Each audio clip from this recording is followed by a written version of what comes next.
Sekarang kerajaan suatu latihan, saat Kristus memerintah jadi pahala. Ini hikmat Allah, kini latih kita, rampungkan rencananya, tampil adilnya. Lahir dari Allah untuk meraja, masih perlu dilatih jadi pemenang, bisa memerintah dalam kerajaannya, agar kerajaannya nyata sempurna. Sekarang belajar taat kuasanya, dengan ketat tanggulangi tutur tindak. Demikian kita berbagian kuasanya, memerintah bangsa bersama putranya.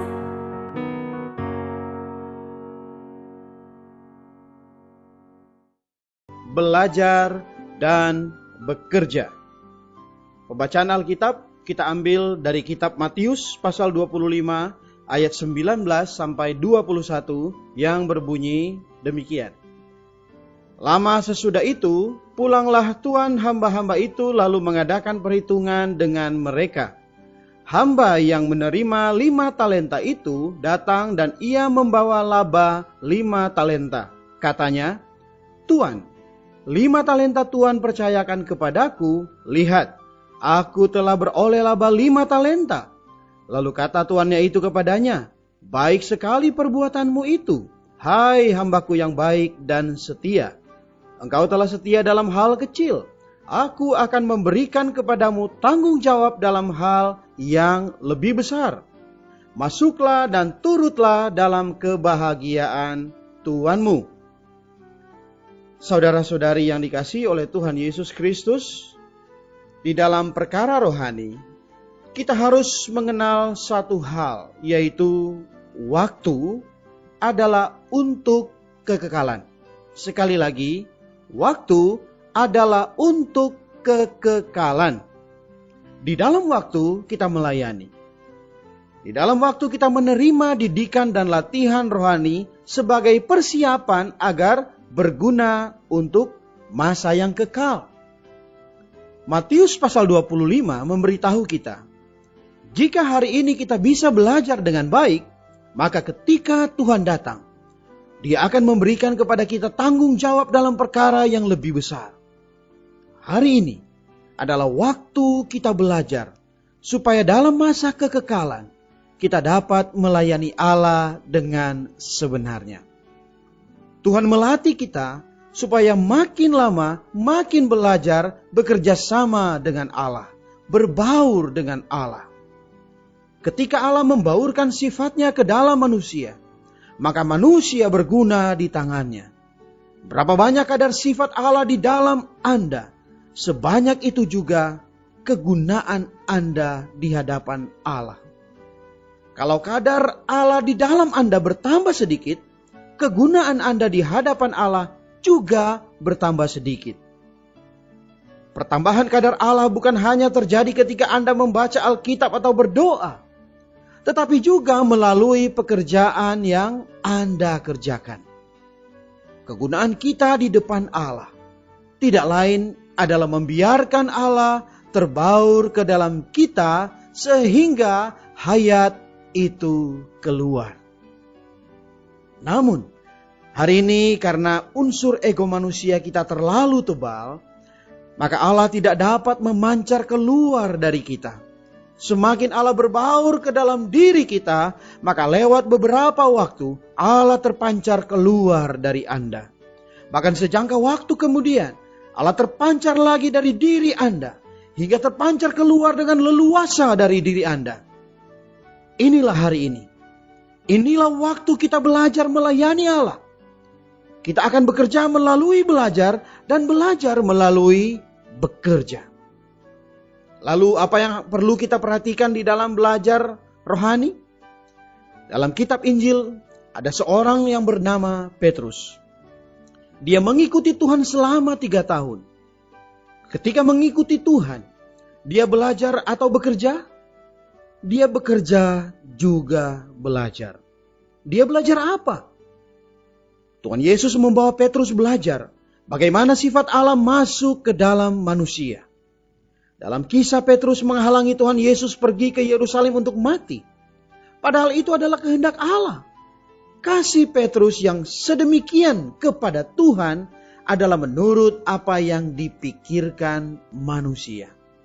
Namun Tuhan memarahi Petrus agar belajar bagaimana ia keluar dari pikiran diri sendiri dan masuk ke dalam pikiran Tuhan.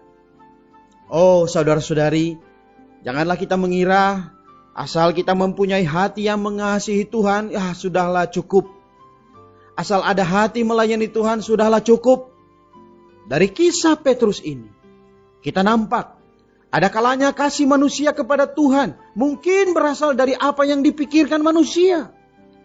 Kita mempunyai banyak pelayanan, tetapi dalam pandangan Tuhan, semuanya tidak terhitung, bahkan patut dimarahi oleh Tuhan. Sebab itu, kita harus memikirkan apa yang dipikirkan Allah. Jangan memikirkan apa yang dipikirkan manusia. Inilah pelajaran yang Tuhan kehendaki untuk kita pelajari. Kalau Anda bisa keluar dari maksud manusia dan masuk ke dalam maksud Allah, maka Anda boleh dikatakan sudah belajar. Dalam Matius pasal 26, Petrus sekali lagi menerima penanggulangan Allah. Pada malam Tuhan dijual, Tuhan berkata, "Malam ini kamu semua akan terguncang imanmu karena aku." Tetapi apa kata Petrus? "Biarpun mereka semua terguncang imannya karena engkau, aku sekali-kali tidak." Di sini maksud diri atau ego Petrus muncul lagi. Dia melihat dirinya sendiri kuat, lain daripada yang lain. Tetapi ternyata ia gagal. Hanya oleh pertanyaan seorang hamba perempuan. Allah melalui situasi, dia menyingkapkan egonya dan menanggulangi egonya. Melalui peristiwa ini, Petrus banyak belajar hingga Kisah Para Rasul pasal 1. Tampaknya di sana ada satu Petrus yang sama sekali berbeda dengan Petrus dalam keempat kitab Injil. Boleh dikatakan dia sudah keluar dari maksud dirinya sendiri. Dia mengetahui bagaimana memikirkan apa yang dipikirkan Allah. Meskipun pernah gagal lagi, namun dia sudah belajar cukup banyak. Semua pelayanan tergantung pada Allah masuk ke dalam kita, lalu keluar lagi dari dalam kita. Kalau hari ini Anda dan saya tidak membiarkan Allah masuk ke dalam dan keluar lagi, Anda dan saya hanya bisa membuat orang menjamah otak Anda dan saya. Tidak bisa membuat orang menjamah Allah yang ada di dalam Anda. Ketika kita keluar dari maksud diri sendiri dan masuk ke dalam maksud Allah, kita baru bisa mempunyai pelajaran yang sungguh-sungguh dan pelayanan yang sungguh-sungguh. Sehingga bukan hanya di dalam waktu kita bisa berjalan bersama Tuhan, tetapi kelak di dalam kekekalan juga kita bisa meraja bersama Tuhan.